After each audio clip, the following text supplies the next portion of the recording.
ನಮಸ್ಕಾರ ಎಲ್ಲ ಮಾಧ್ಯಮದ ಮಿತ್ರರಿಗೆ ಹಾಗೂ ಸಮಸ್ತ ನಾಡಿನ ಜನರಿಗೆ ದೀಪಾವಳಿ ಹಬ್ಬದ ಶುಭಾಶಯಗಳನ್ನು ಮೊದಲನೇದಾಗಿ ಕೋರಕ್ಕೆ ಬಯಸ್ತಾ ಇದ್ದೀನಿ.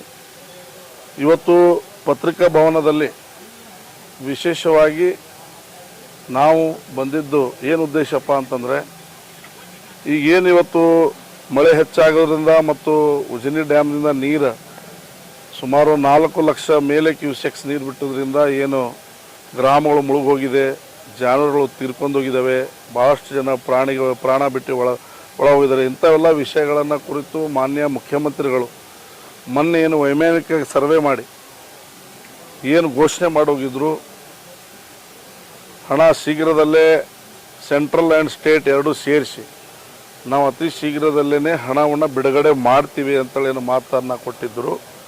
ಅವರು ಕೊಟ್ಟ ಮಾತಿಗೆ ಇವತ್ತು ತಪ್ಪಿದ್ದಾರೆ. ನಾಳೆ ದೀಪಾವಳಿ ಹಬ್ಬ ಆರಂಭ ಆಗ್ತಾಯಿದೆ.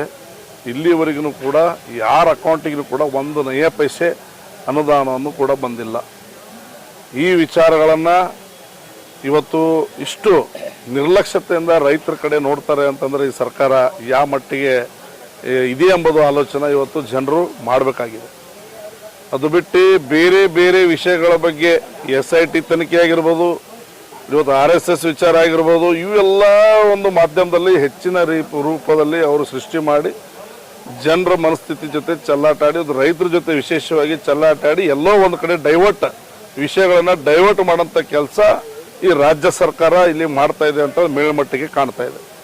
ಇವತ್ತು ಸಾಲ ಮನ್ನಾ ಮಾಡಿಲ್ಲ, ಇವತ್ತು ಯಾವುದೇ ಒಂದು ಹಣನೂ ಕೂಡ ಬಂದಿಲ್ಲ.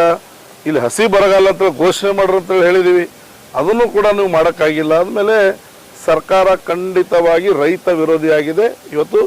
ಇವತ್ತು ಅವರು ಆಡಳಿತ ವಿಫಲವಾಗಿದೆ ಅಂತ ನಾನು ನೇರವಾಗಿ ಆರೋಪ ಮಾಡ್ತಾ ಇದ್ದೀನಿ.